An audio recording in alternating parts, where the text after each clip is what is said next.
Capítulo 2. La gran tribulación. Primera parte. La escisión de la Iglesia. 12 de abril de 1820. Tuve todavía una visión sobre la gran tribulación, bien en nuestra tierra, bien en países alejados. Me pareció ver que se exigía del clero una concesión que no podía hacer.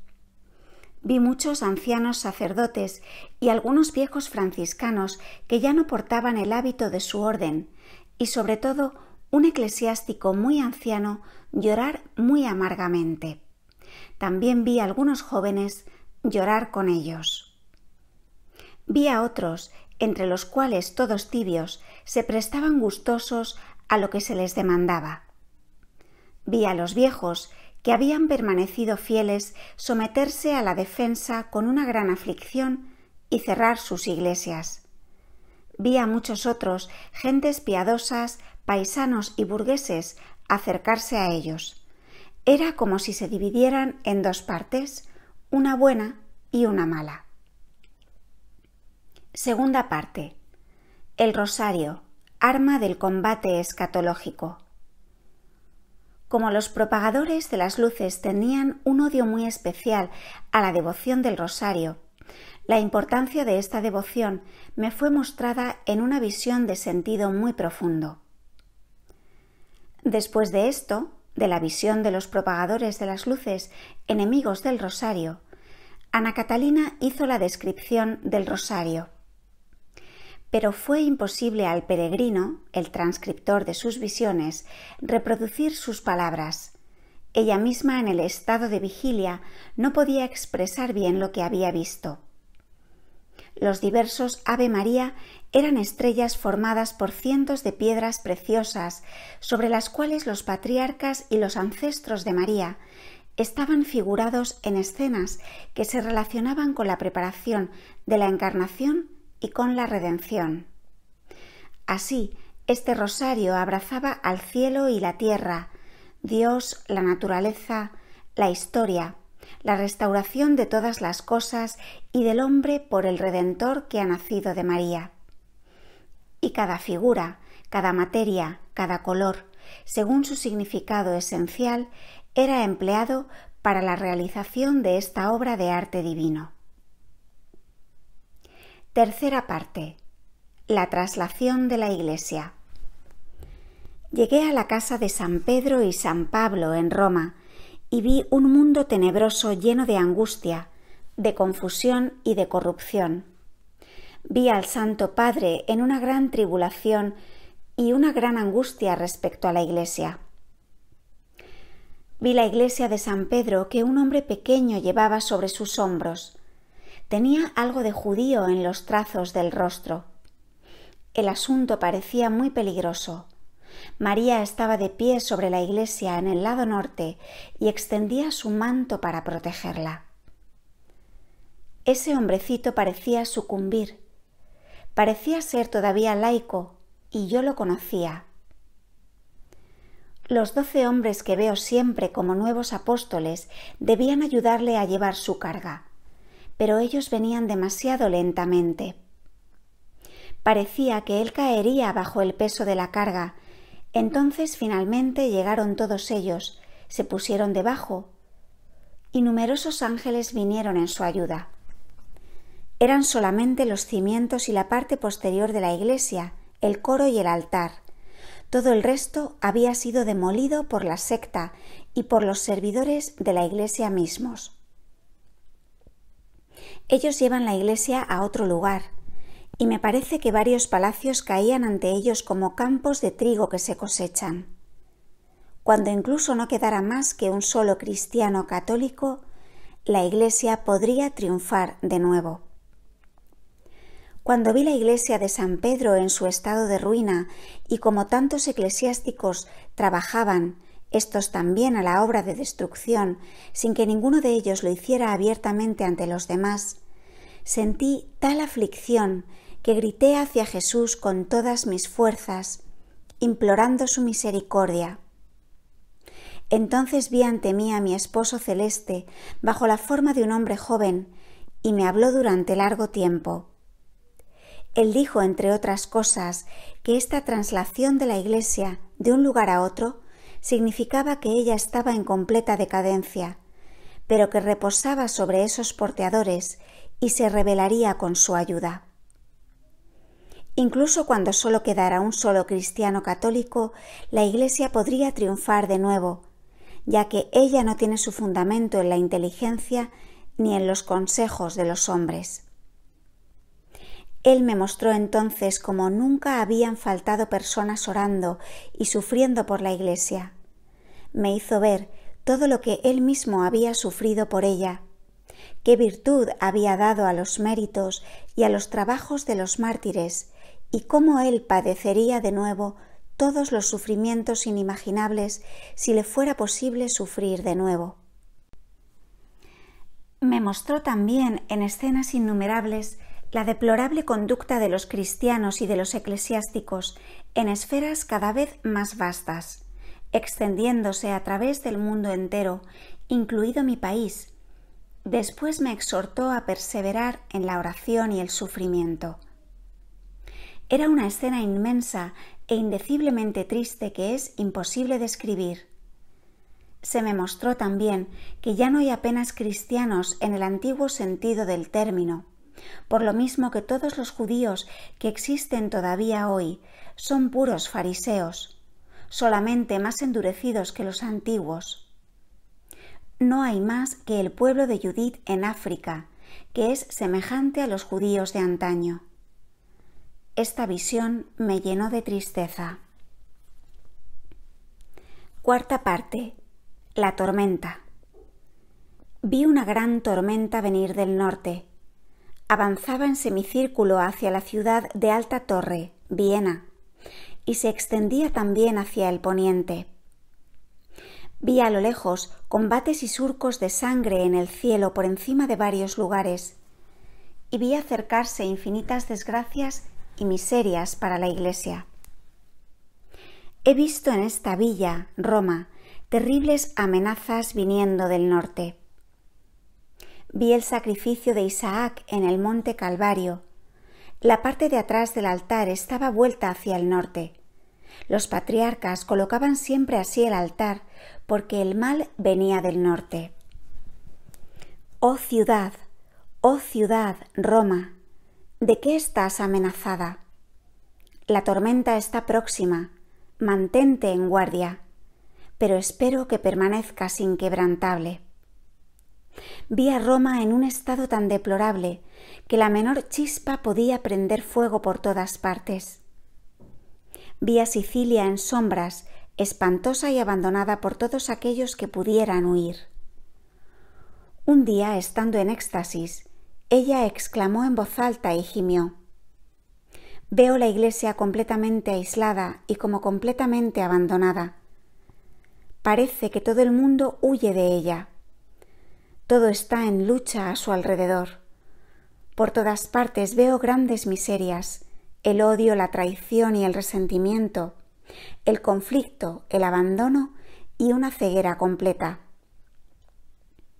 Veo desde un punto central y tenebroso, y situado parece ser en Roma misma, partir mensajeros para llevar algo a varios lugares. Esto sale de su boca como un vapor negro que cae sobre el pecho de los oyentes y enciende en ellos el odio y la rabia. Oro ardientemente por los oprimidos. Sobre los lugares donde oran algunas personas veo descender la luz. En otros veo descender espesas tinieblas. La situación es terrible. ¿Cuánto he rezado? Quinta parte. Viena. Tuve la visión de una gran iglesia con una torre muy alta y muy artísticamente trabajada, situada en una gran ciudad cerca de un largo río. El patrón de la iglesia era San Esteban, y vi cerca de él otro santo que fue martirizado tras él. Cerca de esta iglesia vi a muchas personas distinguidas, entre las cuales varios extranjeros con delantales y paletas de albañil. Parecían enviados ahí para demoler esta iglesia que estaba cubierta de pizarra. Todo tipo de personas del país se unían a ellos. Había incluso sacerdotes y religiosos. Vi a continuación a 5 hombres entrar en esta iglesia, la Catedral de Viena. 3 que parecían sacerdotes se habían revestido de ornamentos sacerdotales pesados y antiguos. Los otros 2 eran eclesiásticos muy jóvenes que parecían llamados a las santas órdenes. Me pareció también que éstos recurrían a la Santa Comunión y que estaban destinados a despertar la vida de las almas. De golpe, una llama partió la torre, se extendió sobre el tejado y parecía que todo se iba a consumir. Pensaba yo entonces en el ancho río que pasaba por uno de los lados de la ciudad, preguntándome si no se podría con su agua apagar el fuego. Pero las llamas hirieron muchos de los que habían puesto su mano en el trabajo de demolición. Las llamas los cazaron y la iglesia continuó de pie. Sin embargo, vi que no se salvaría más que tras la gran tormenta que se aproximaba. Este incendio, cuyo aspecto era espantoso, indicaba en primer lugar un gran peligro, en segundo lugar un nuevo esplendor de la iglesia tras la tempestad. En este país ellos han comenzado ya a arruinar a la iglesia por medio de escuelas que entregan a la incredulidad. Vi una gran tormenta venir del norte, avanzaba en semicírculo hacia la ciudad de la alta torre y se extendía hacia el poniente. Vi a lo lejos combates y surcos de sangre en el cielo por encima de varios lugares, y vi acercarse desdichas y miserias infinitas para la iglesia. Los protestantes se ponen por todas partes a atacar a la iglesia. Sexta parte. París. En un lugar me parecía que se minaba por debajo una gran ciudad en la que el mal estaba a sus anchas. Había varios diablos ocupados en este trabajo. Estaban ya muy avanzados y yo creía que con tantos y tan pesados edificios la ciudad se derrumbaría pronto. He tenido siempre, a propósito de París, la impresión de que debía de ser así engullido. Veo tantas cavernas por debajo, pero que no se parecen a las grutas subterráneas de Roma con las esculturas que las decoran. Séptima parte. La crisis universal. Cuando llego a un país, veo lo más a menudo en su capital, como en un punto central, el estado general de este país, bajo forma de noche, de bruma, de frío. Veo también de muy cerca las sedes principales de la perdición. Yo comprendo todo y veo en escenas dónde están los mayores peligros.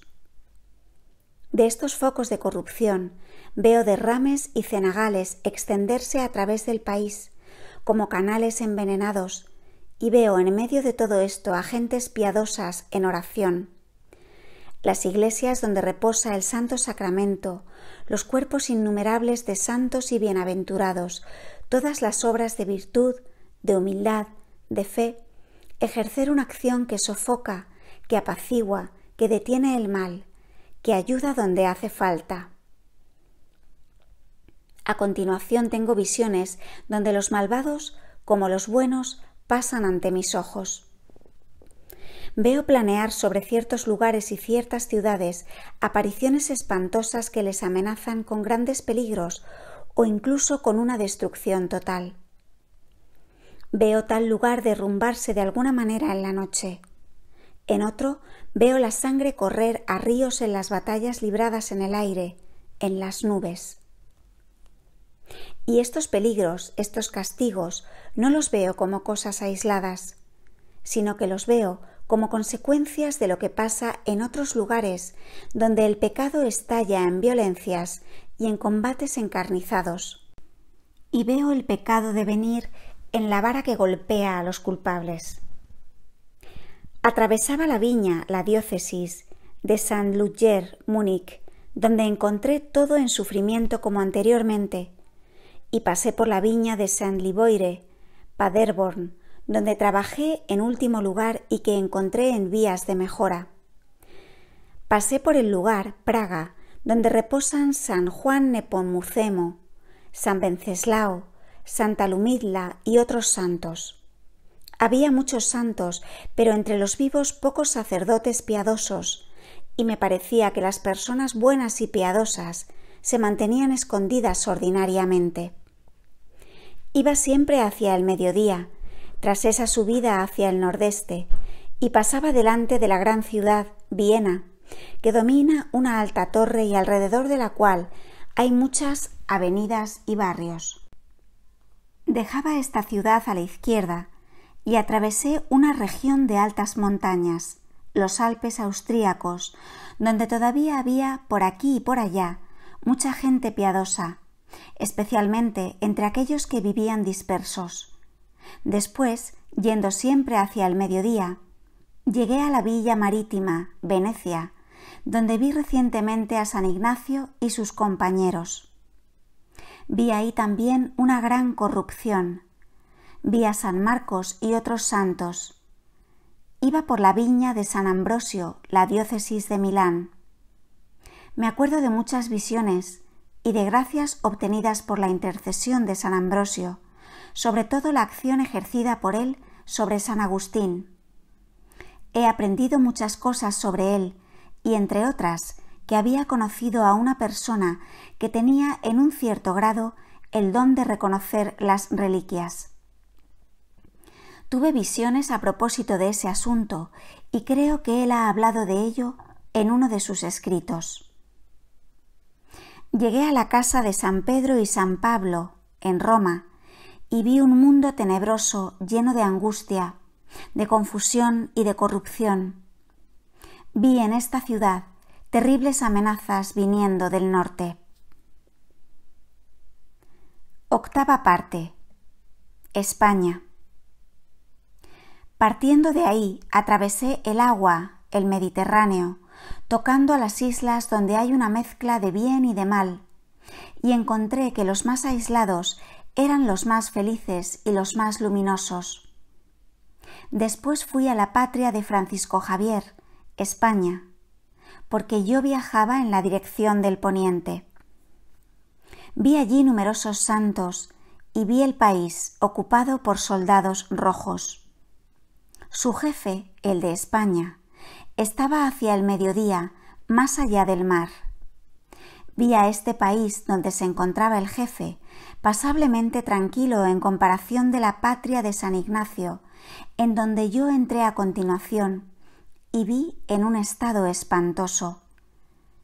Vi a las tinieblas extendidas por toda esta región, sobre la cual reposaba un tesoro de méritos y de gracias provenientes de San Ignacio. Yo me encontraba en el punto central del país, Madrid.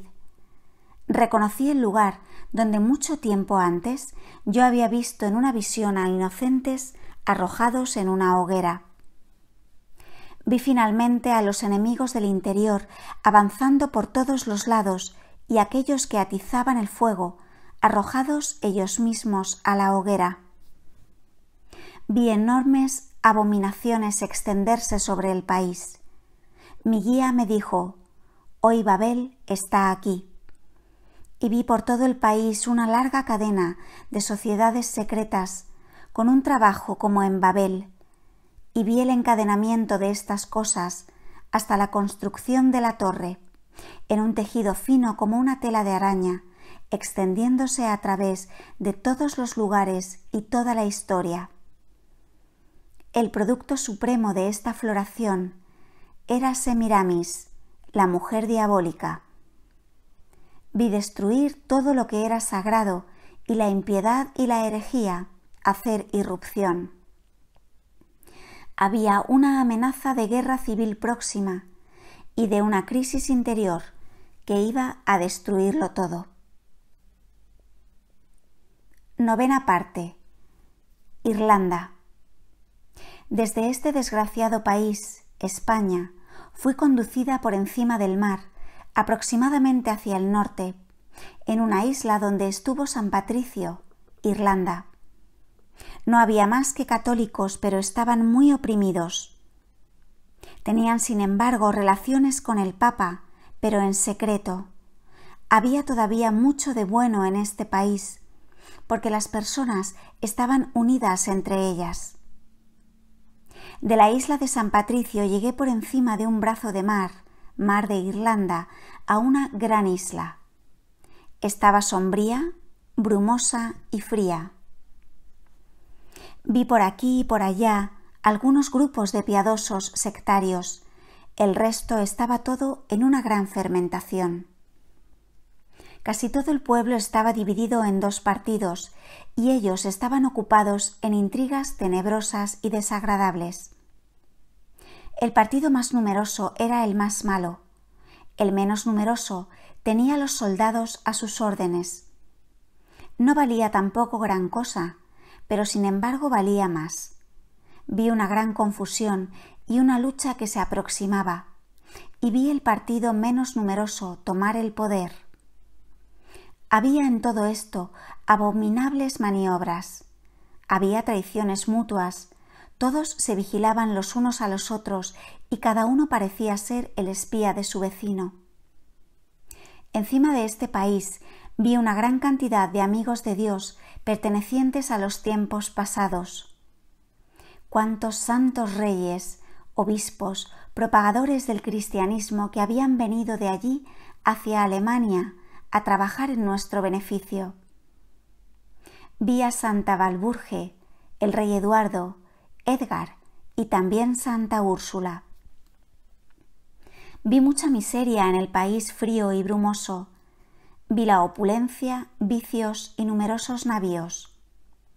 De allí fui al Levante más allá del mar, a un territorio frío donde vi a Santa Brígida de Suecia, San Canut, rey de Dinamarca y patrón de ese país, y a San Erik, rey de Suecia.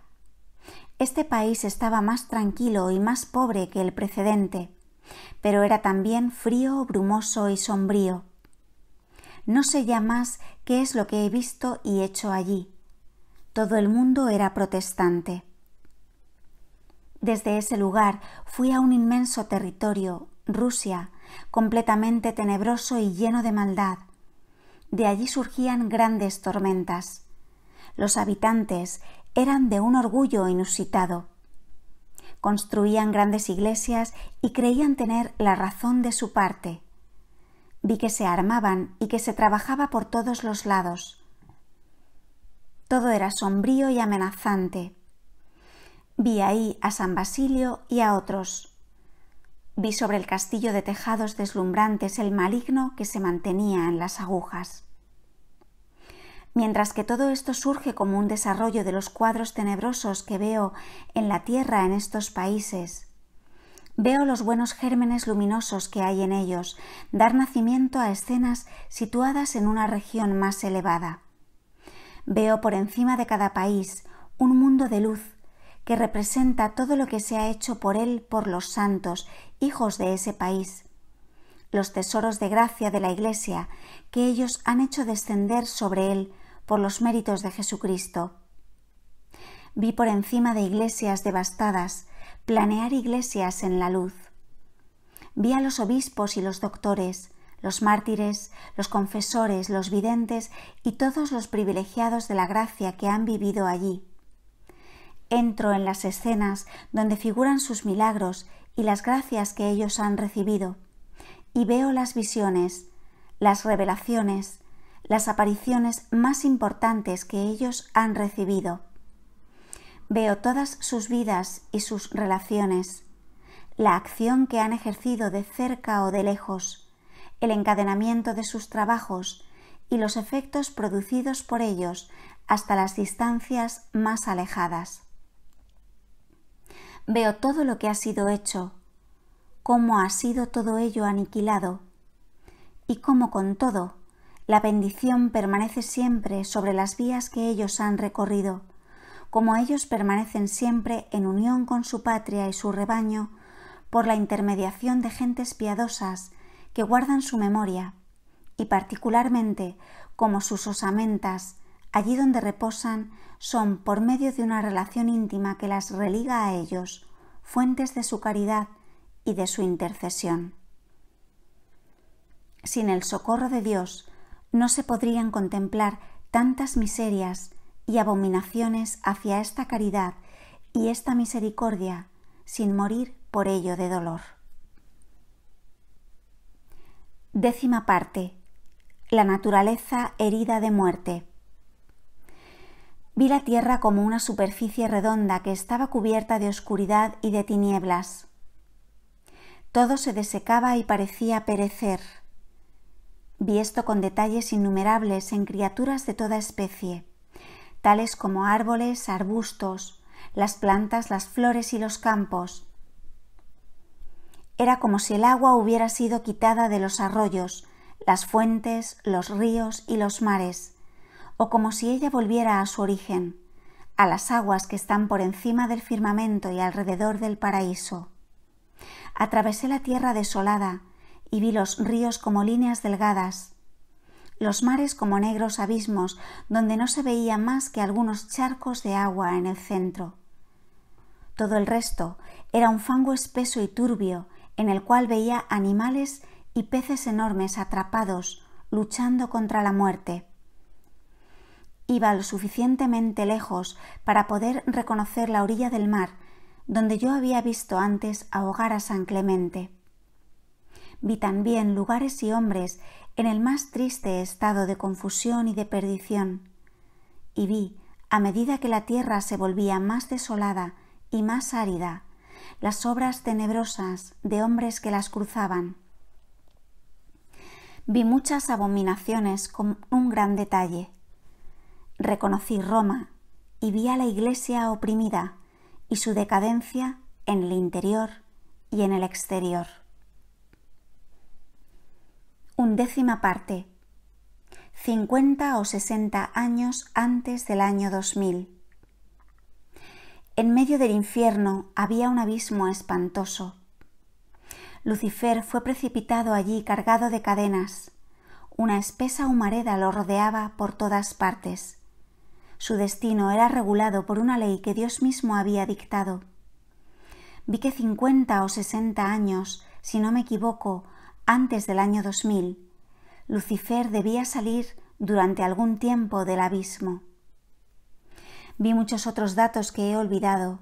Otros demonios debían también ser puestos en libertad en una época más o menos alejada, con el fin de tentar a los hombres y de servir de instrumentos a la justicia divina. Muchos de estos demonios deben salir del abismo en esta época y otros de aquí a poco tiempo.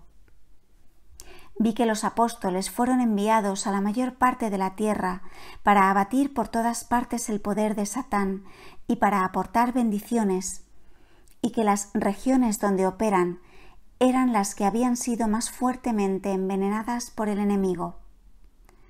Si estos países no han perseverado en la fe cristiana y están ahora dejados al abandono, eso ha sido, como lo he visto, por una sabia disposición de la providencia. Ellos debían ser solamente bendecidos para el porvenir, y ellos permanecen baldíos con el fin de que, sembrados de nuevo, lleven frutos abundantes cuando los demás se hayan quedado sin cultura. Cuando Jesús descendió sobre la tierra y fue la tierra regada con su sangre, la potencia infernal disminuyó considerablemente y sus manifestaciones se hicieron más tímidas.